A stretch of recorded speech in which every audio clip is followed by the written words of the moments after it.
herzlich willkommen zurück zu Fallout Tale of Two Wastelands. Wir kämpfen uns wieder zurück. Eigentlich könnte man auch mal auf die Karte gucken. Okay, aber es bringt hier schon so ein bisschen was, aber wir können aktuell nicht schnell reisen. Wir müssen jetzt hier durch den Fluss. Die Richtung. Denn wir wollen zurück in die Mojave. Müssen aber dafür den Tunnel zum Zerstören bringen. Und wir müssen die Whitelegs, die uns hier den Weg versperren, natürlich auch noch besiegen. Ich hoffe, das ist jetzt nicht unser Weg, den wir gehen wollen. Doch. Fantastisch. Geht das hier auch? Ah ne, das ist hier die Brücke können wir auch nehmen. Ansonsten muss man nur irgendwie hochkommen und das sieht hier schlecht aus. Oh je. Hier ist wahrscheinlich gleich Ende im Gelände, oder? Yep. Okay, wo kommen wir denn jetzt am besten wieder hoch? Das sagen einem die Gefährten natürlich auch nicht. Hier geht's hoch. Aber nochmal eben hier hochgehen und dann schießen wollen, nicht von hier unten. Ja, ist ja gut. Nee, dich wollen wir nicht bekämpfen. Ach, du. Nervt doch nicht.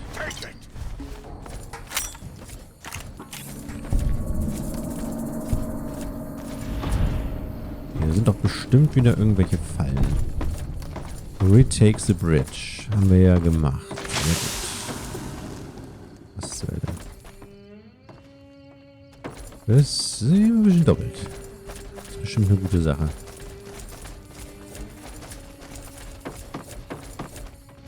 Aber hatten wir eine Wahl, diese Brücke nicht wieder einzunehmen? Ich weiß nicht.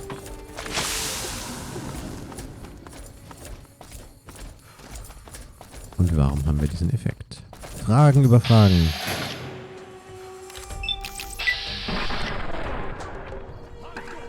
Dann gibt es dann so Whitelegs.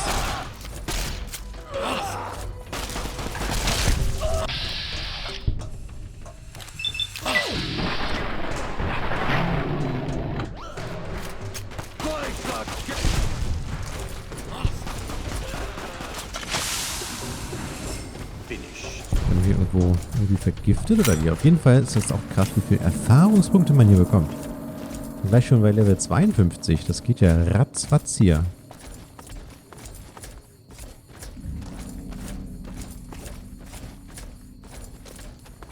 Versteckt euch doch nicht. Oder lauft weg. Ist okay. Weglaufen finde ich gut. Okay, wir sind im Tunnel. Foolish Outman.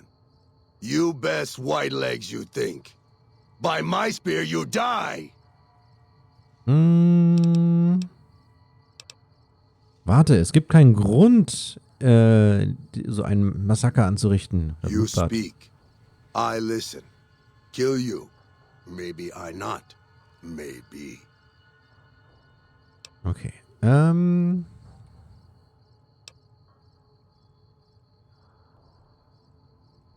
Oh ja, das hier ist eigentlich gut. Ich habe schon deine Krieger besiegt. Ergib dich jetzt und bau deinen Stamm neu auf. Oder stirb für immer. I go, but rebuild my tribe and come we back stronger than before. Das werden wir ja sehen. Gute Reise. Please, have you done everything you can for the sorrows? Are they all accounted for? Ja, geh. You let them die. They needed you. Was? Why didn't you help them? Never mind, I don't have time for this. Take the map. Just take it and go. Wir hätten noch mehr hier retten können. Okay, Joshua Graham ist wieder weg. Ist klar. Und wir haben einen Detonator bekommen, der C4 zum Einsturz bringt. Und damit können die Whitelegs uns nicht folgen.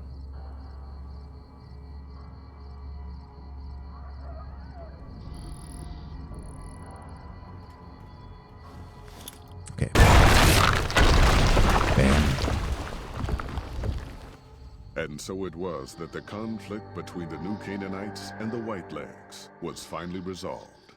The courier's involvement had tipped the scale, shifting the fragile balance of power. After the Whitelegs drove the Sorrows from Zion, they celebrated by destroying all traces of the valley's former inhabitants. They appealed to the Legion for assimilation, but were denied. Their failure to eradicate the New Canaanites in Grand Staircase and farther up the Colorado had not gone unnoticed. The Whitelegs made a half-hearted effort to find the New Canaanites, but were driven off by dead horses trained in the ways of Joshua Graham. The Whitelegs lost all hope of joining the Legion and disintegrated into a number of petty raiding bands, leaving Zion Valley a polluted cistern. Daniel evacuated the Sorrows from Zion, but due to the courier's neglect, the Whitelegs butchered many along the way. Ja. Those who survived barely reached Grand Staircase, but once there, the dead horses and New Canaanites helped them settle. The unfamiliarity of their new surroundings and the loss of loved ones evoked a terrible and lasting grief among the Sorrows. For 2 generations, many would die still lamenting the loss of Zion. Having helped Daniel and the Sorrows escape from Zion, the dead horses returned to their home at Dead Horse Point. The tribe continued to learn from the New Canaanites, and over many years built a flourishing community along the banks of the Colorado. Though the tribe's bond would endure, it was Joshua Graham's legend the dead horses would revere, not the tenets of New Canaan's faith. Already weakened by several seasons of bad trading, the Happy Trails Caravan Company was initially discouraged by the results of its expedition. The fate of New Canaan and the evacuation of the Sorrows from Zion made the prospect of trading seem fruitless. When Daniel told his family about the exploits of Happy Trails employee the courier, however, New Canaan decided to repay the company's kindness. Twice per year, New Canaanites made the dangerous journey west to trade with a company in the city of New Reno. The Happy Trails Caravan Company could not survive on such trading alone, but the New Canaanites' generosity made tough times go easier. After leading the Sorrows from their home in Zion to safety in Grand Staircase, Daniel continued to wonder if he'd made the right choice. He spent his life evangelizing the beliefs of his people to a new generation of young men and women, as his ancestors had for centuries before him. He was happy with his family, but for the rest of his life, there were nights when he awoke with sadness to find he had been dreaming of Zion. And with that, the courier walked out of the history of the tribes of Zion and back to the gathering storm of the Mojave Wasteland. So ist es. Oh, ist am Ende alles ganz gut geworden. Nicht perfekt, aber das war ja auch nie unser Anspruch.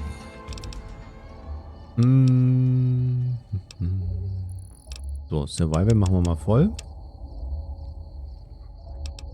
Und dann geht's mit den Explosives weiter. Okay, Tenacious. You get improved movement when with a crippled leg. Okay. Also wenn wir verkrüppelt sind, wird's besser. Mouthbars. Achso, da werden alle AP-Kosten um 10% reduziert. Das wäre eigentlich gar nicht schlecht. Ja. Ja, wenn die Mouthbars. Das finde ich gut. So, erstens mal hier. Achso, nee, das ist gar nicht. Das brauchen wir gar nicht. Ich dachte, das wären jetzt unsere Sachen, aber das sind sie gar nicht. Dann geht's jetzt wieder zurück in die Mojave.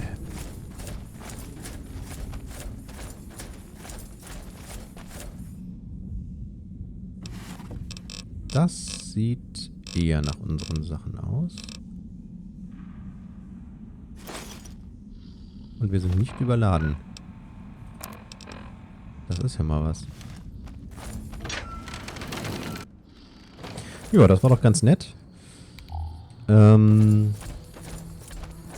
ziemlich viele Stämme, um die es hier ging. Gut, man hätte das jetzt noch ein bisschen intensiver hier spielen können. Das sieht schon cool aus. Dann hätte man sicherlich hier auch ein schickeres Ende gehabt, wobei das Ende hier fand ich jetzt nicht so, war jetzt nicht ganz so schlimm. Natürlich jetzt nicht alles hier perfekt gelöst am Ende, aber gut, damit muss man dann klarkommen. Dann würde ich sagen, da wir gerade so gut bei den DLCs dabei sind, würde ich die jetzt eigentlich tatsächlich einmal gerne so weit durchmachen. Und das nächste ist dann All the World's Blues, Midnight Science Fiction Theater ist dann die Quest. Was habe ich jetzt gesagt? Midnight. Das ist eigentlich noch ganz... Oder? Es ist Midnight Science Fiction Feature. Investigates the Midnight Showing at the Mojave Drive-In. Das müsste es eigentlich sein.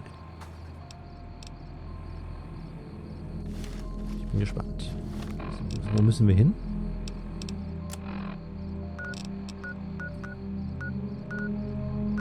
Ganz nach unten in den Mojave Drive-In. Okay, aber da waren wir schon mal. Das ist ganz gut. Den Waffen sollten wir vielleicht noch ausrüsten. Alien Atomizer hier.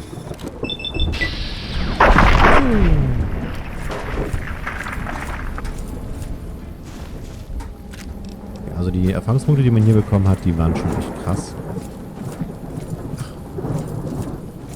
Diese Raumstation ist das, die abgestürzte. Okay, Crashed Satellite. Okay, wir sind noch im Kampf. Oh ja, da sind wir doch schon ein paar. Es macht, glaube ich, auch keinen Sinn, sich jetzt die Seite halt wieder zurückzuholen. Deswegen mache ich das jetzt auch nicht. So, haben wir es jetzt?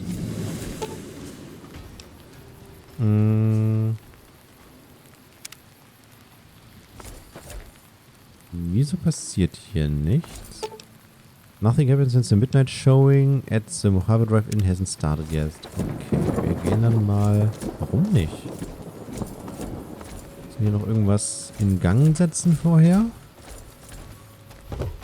Das wäre jetzt ja ein bisschen doof, wenn es jetzt hier irgendwie nicht funktioniert. Müssen wir uns die Quest-Beschreibung einmal vielleicht durchgucken. Investigates the midnight showing at the Mojave Drive-In. Wer ist da eigentlich auch nicht? Aua. Mr. Gutsy, was soll denn das? Ja, ein Treffer.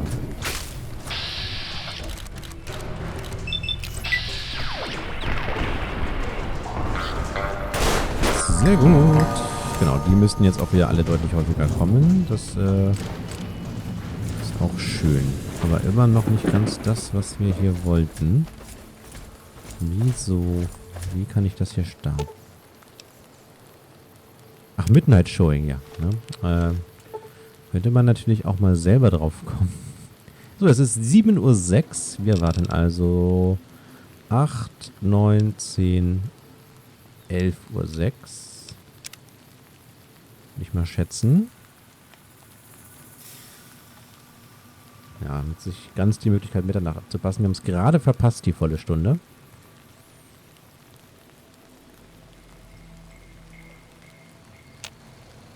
Ah, okay, ganz so ernst nehmen sie es nicht.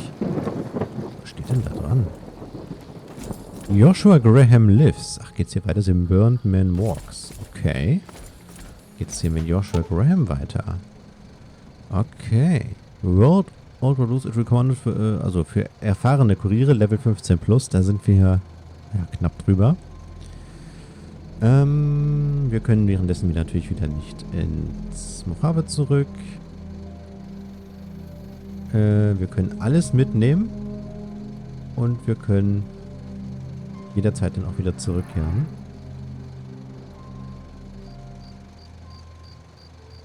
Ja, dann sehen wir uns mal genauer an.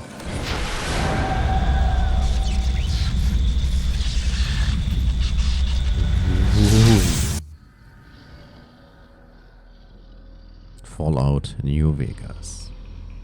Old World Blues. In the years before the Great War, Big Mountain had been the home to the brightest minds of the 21st century. Scientists of vision were drawn to the facility to tackle the greatest technological challenges of the era. They sought to create a new world, fueled by technology for the benefit of all mankind. Sonic emitters, space-age alloys, DNA hybridization, force field particle research, autodoc advances in cranial, cardiac, and trauma surgery. The hopes and dreams of a century became realities in the electronic forges of Big Mountain. The nucleus of this research was the Dome, a huge stone facility that held the labs of every science known to man. It was a think tank where no problem could not be solved, where no question could not be answered. The Great War brought a new energy to Big Mountain and its scientists. Although sheltered from the front lines, the scientists waged their own war, fighting their battles at the atomic level. Equations and calculations marched endlessly across chalkboards and computer terminals toward one solution: winning the war. For years, the minds and computers of Big Mountain were a blaze of trajectories, weapon schematics, and nuclear theories. The problems began to outpace the solutions, first geometrically, then exponentially. As the war escalated, so did the questions. On the night of October 23rd, 2077, the scientists received an answer that put all their questions to rest. In the aftermath, Big Mountain's silent experiments went to sleep, their creators slowly dying in the new world that had been left behind. And the great stone in the middle of the Big Empty lay untouched, filled with countless technological wonders. Wonders that, in the end, had been answers to the wrong question.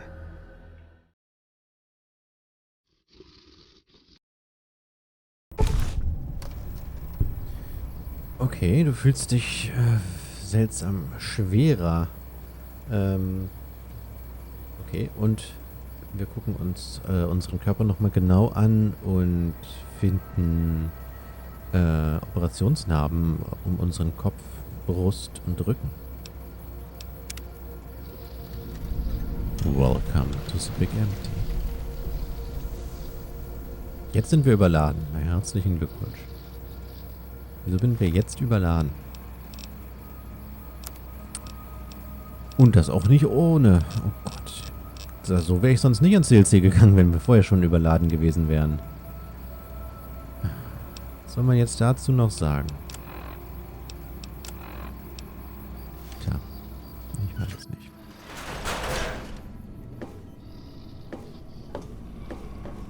Jetzt müssen wir jetzt hier Sachen in den Schrank tun. Wirkt so ein bisschen, als hätten sie jetzt hier sich überlegt, hey, wir nutzen mal die Sachen von den Aliens. Die Alien SS. Okay, da können wir nichts reintun. Ja, das jetzt aber mit dem Überladensein ist jetzt aber wirklich richtig blöd. Hatten wir noch irgendeinen Buff vorher drauflaufen? Also mal gucken, ob wir sonst noch irgendwas... Komm, dann nehmen wir das Assault Rifle halt mal. Ist halt noch um 9 runter. Können wir hier nochmal reparieren.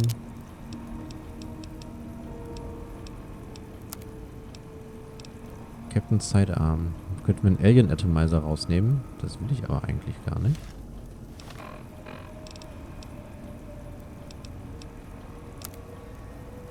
Nee, das will ich wirklich nicht. Vielleicht sollten wir die jetzt einfach mal benutzen.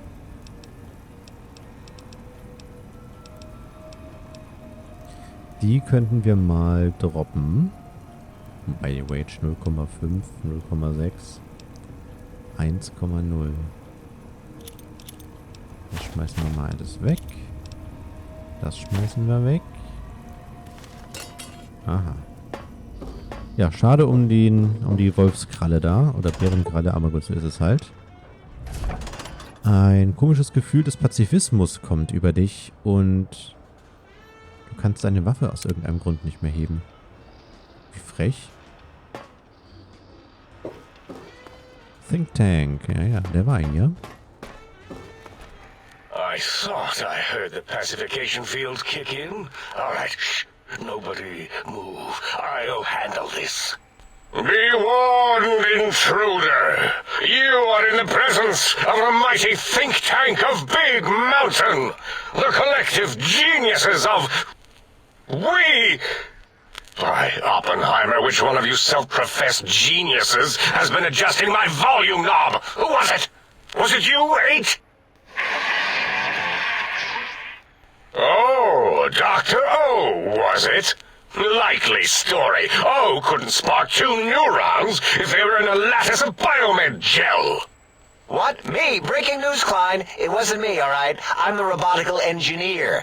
8 is sound waves. That's his specialty. You always do this. You always demean me in front of guests. And it's not O, all right? It's... Enough! Either of you do it again, it'll be the last time. Now... Great. Now I forgot what I was saying. What was I talking about? Okay. Ich würde mal sagen, das Gespräch mit ihm, das scheint ja doch ein bisschen länger zu werden, das machen wir dann in der nächsten Folge. Vielen Dank fürs Zuschauen. Bis dann.